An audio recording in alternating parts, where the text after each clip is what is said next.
के नस्तीन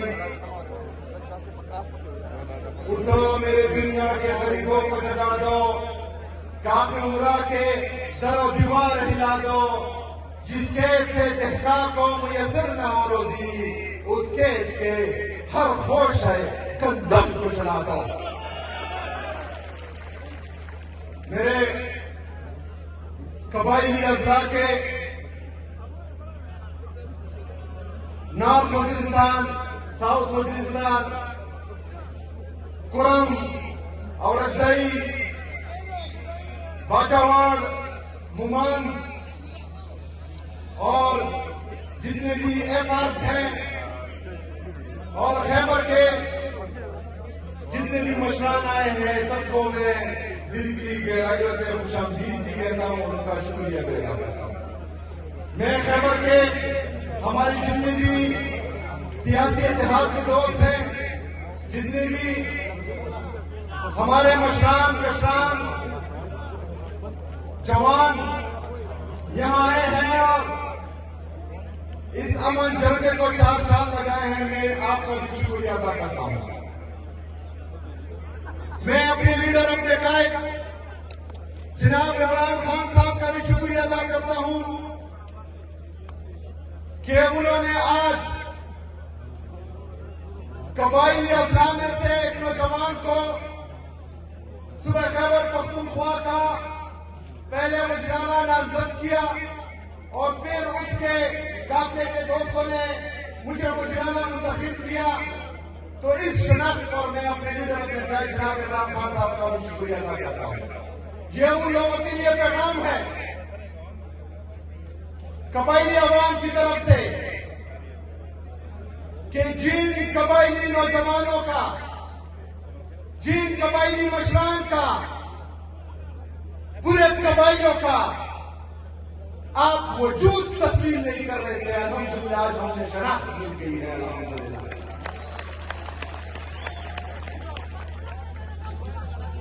मेरे अजीज साथियों,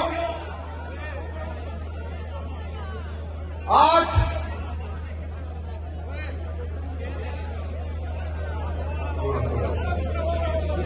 मेरे अजीज साथियों, कबायलियों की तारीख पड़ी है। इन कबायली अज़ला में फिरंगी आए, फिरंगियों की कौमें यहां इस सरजमीन पर पड़ी है, लेकिन हम पर हुकूमत नहीं कर पाए। इस सरजमीन पर मुगल आए लेकिन नाकाम हुए, उनको वापस भेजा। इस सरजमीन पर रशिया अमेरिका ने नाकाम कोशिश की, लेकिन वो भी कामयाब नहीं हुए। मेरे अजीज साथियों, मेरे पाकिस्तानियों, पाकिस्तान में या पाकिस्तान को तस्लीम करने का फैसला वो हमारा अपना था। तमाम कबायली अवाम ये उनकी चॉइस थी कि वो पाकिस्तान को तस्लीम करे। आज अल्हम्दुलिल्लाह हम पाकिस्तानी हैं और हमें किसी सर्टिफिकेट की जरूरत नहीं है। हम पाकिस्तानी थे, पाकिस्तानी हैं और इंशाअल्लाह पाकिस्तानी रहेंगे। मेरे अजीज साथियों, मैं उन लोगों को यह पैगाम भी देता हूं कि जिस दिन मेरा नाम अनाउंस हुआ, तीनों ने कहा मुझसे, मेरे खिलाफ प्रेस कॉन्फ्रेंस शुरू की। इस अफरीदी को हम नहीं मानते। अफरीदियों की तारीख पड़ी है। अजब खान अफरीदी के घर पर किसी ने उसकी चादर चाहते वाली की पामाली की तो उसकी हिस्ट्री भी देखो, उसकी तारीख भी देखो। मलक दरिया खान अफरीदी का नाम तो सुना होगा, नहीं सुना तो उसकी तारीख भी देखो। शेर अली अफरीदी का नाम शायद आपने सुना हो, ना सुना हो तो उसकी तारीख भी देखो। इस सरजमीन पर सिर्फ गैरतमंद लोग पैदा हुए और अल्हम्दुलिल्लाह हम सब कबाइल जो है वो गैरतमंद हैं और हम पाकिस्तानी हैं। मेरे अजीज साथियों,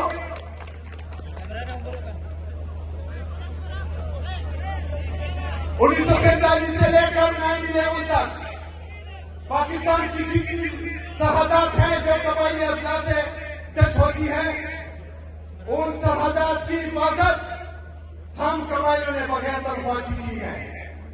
किसी की ये मजाल नहीं थी, किसी की ये जुर्रत नहीं थी कि वो पाकिस्तान में अंदर दाखिल हो, लेकिन 9/11 के बाद कुछ फैसला साथ बंद कमरों में बैठे और उन्होंने ये फैसला किया कि हम पराई जंग में जो है वो कूद पड़ते हैं।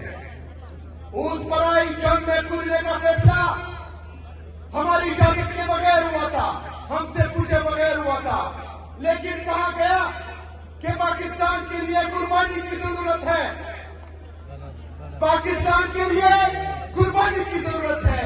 कुर्बानी का बकरा हम दवाइयों को बनाया गया और पाकिस्तान पर जो है बड़ी जमीन सड़क की गई। हमने वो कुर्बानी दी, पाकिस्तान के लिए कुर्बान होने के लिए हमने लपेट कहा, हमने अपने घर बाहर छोड़े, यहाँ पर ड्रोन अटैक शुरू हुए, यहाँ पर मिलिट्री ऑपरेशन शुरू हुए, हमारे घर उजड़े, हमारे बाजार उजड़े, हमारे हुजरे उजड़े, हमारे मस्जिदें शहीद हुई, हमारी औरतें जिनके भाई ने भी उनके सर का बाल नहीं देखा था वो नंगे पांव इन सड़कों पर जो है घूम रही थी पाकिस्तान के लिए, पाकिस्तान में अमन के लिए, पाकिस्तान में कुर्बानी के लिए। लेकिन क्या हुआ? ऑपरेशन पे ऑपरेशन, ऑपरेशन पे ऑपरेशन, ड्रोन पे ड्रोन, ड्रोन पे ड्रोन, जेट के आलू की बमबारी मुसलसल की गई। लेकिन हमने कहा कि हमने पाकिस्तान के लिए कुर्बान होना है, हमने वो कुर्बानी दी। हमसे रियासत पाकिस्तान ने कुछ वादे किए जब हम आईडीपीज बने, तो मैं आप लोगों से पूछता हूं, क्या वो वादे पूरे हुए? क्या वो वादे पूरे हुए?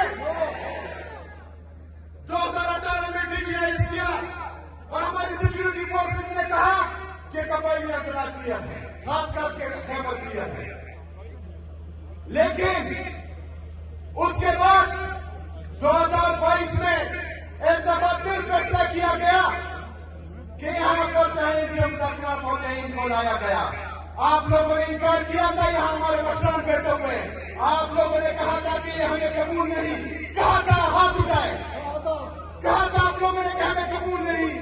लेकिन इनको नेशनल पॉलिसी के तहत दोबारा यहां पर आबाद किया। हमने अमन मासूम किए, हमने रियासत को बोला कि हम मजीद कुर्बानी नहीं दे सकते, हमें मजीद कुर्बानी का बकरा ना बनाया जाए, हमारे सर के सौदा करके आप मजीद डॉलर ना कमाए। लेकिन रियासत नहीं मानी, कह रहे थे ये झूठ बोल रहे हैं, कुछ नहीं। लेकिन आज एक दफा फिर मिलिट्री ऑपरेशन की तैयारी की जा रही है, एक दफा फिर जेट से बमबारी की जा रही है, यहाँ मासूम लोगों को शहीद किया जा रहा है। मेरी जिला में 21 लोग बेगुनाह लोग शहीद किए जा रहे हैं। हम एहतजाज करते हैं, सिक्योरिटी फोर्सेस हम पर सीधी फायरिंग करते हैं। तो हम एक दफा फिर कुर्बानी के लिए, हम एक दफा फिर क्यों कुर्बान हो? इससे पहले जो हमने कुर्बानियां दी हैं उसका क्या बना, उसका हिसाब कौन देगा? इन जालिमों से, इन जाबिरों से सवाल कौन करेगा? इंशाल्लाह इस दफा मेरी आवाज करेगी और मैं करूंगा इंशाल्लाह।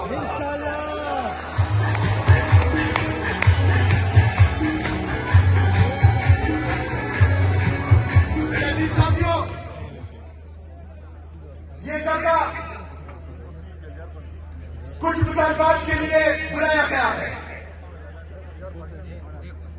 एक मुतालबात में आपने मेरा साथ देना है, क्योंकि हम पर ऑपरेशन हुए, हमने पाकिस्तान के लिए कुर्बानी दी, हमने 80,000 शोधा पेश किए, हमारी पुलिस ने कुर्बानियां दी, हमारी सिक्योरिटी ने कुर्बानियां दी, हमारी नेवी फोर्सों ने कुर्बानियां दी। उसके बाद यहां पर अमन कायम हुआ था।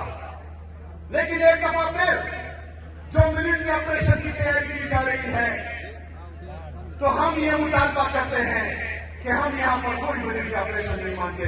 जो जो इस मुतालबे के साथ मुतफिक है हाथ उठाए।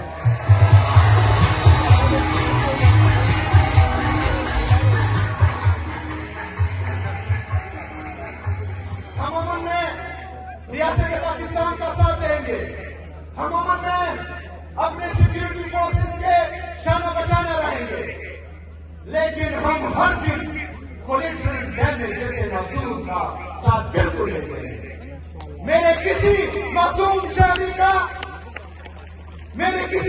शहरी की इस दफा जान नहीं जाएगी। अगर जाएगी तो इंशाअल्लाह ताला उसका हिसाब किताब भी होगा और जिंदगी चौक भी होगा इंशाअल्लाह।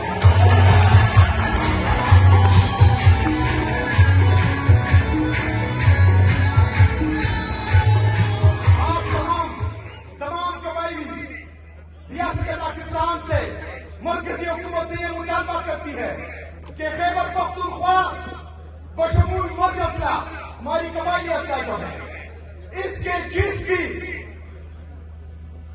इनके मुस्तकबिल का जो भी फैसला होगा उसमें सूबाई हुकूमत, यहाँ के मशरान, यहाँ के मुइदीन, यहाँ के पार्लियामेंटेरियन शामिल होंगे जो इसके साथ मुताबिक है हाथ उठाए। हमें मंजूर के फैसले नामंजूर है, हाथ उठाए नामंजूर है।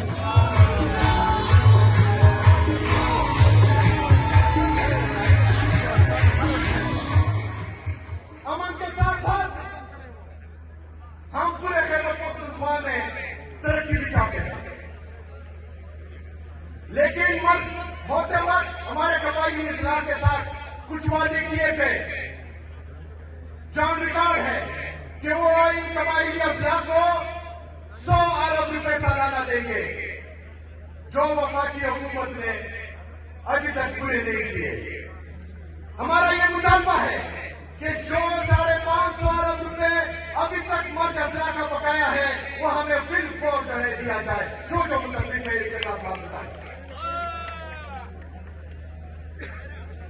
हमारे कबाइली मशरान, हमारे कबाइली नौजवान, पख्तूनख्वा की अवाम ये मुतालबा करती है कि जो एनएक्सी की मीटिंग नहीं हो रही और एनएक्सी फाइनल नहीं हो रहा, जिसमें हमारा 14.6% से खैबर पख्तूनख्वा का हिस्सा 9.4% से ज्यादा होगा, उसकी मीटिंग जल्दी बुलाई जाए और हमें हमारा हिस्सा दिया जाए जो 350 अरब से ज्यादा है। जो इस मुतालबे के साथ मुतफिक है वो हाथ उठाए।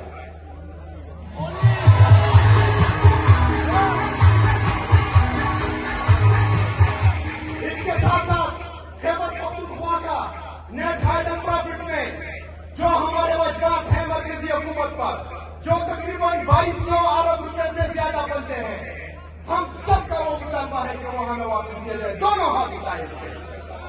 हमारा मुतालबा है कि हमारे हकूक हमें दिए जाए। हमें सेकेंड हैंड गाड़ियां नहीं चाहिए, हमें बीक नहीं चाहिए, हमें हमारा हक चाहिए, हमें हमारा हक चाहिए, हमें बीक नहीं चाहिए, हमें हमारा हक चाहिए।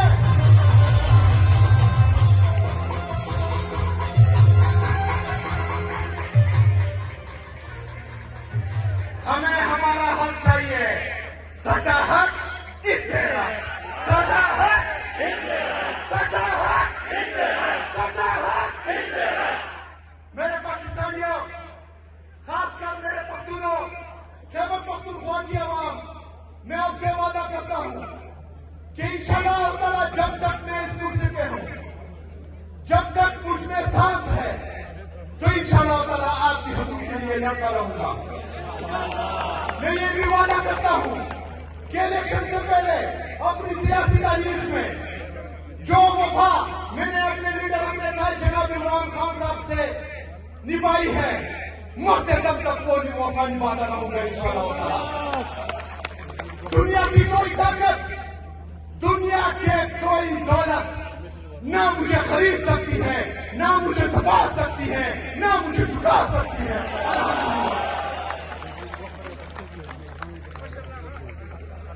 एमो कबाइलो एमो हमारे दिल यही की खबरें पख्तून क्यों कम इंशाअल्लाह ताला निजामाबाद देखे बरनाबाद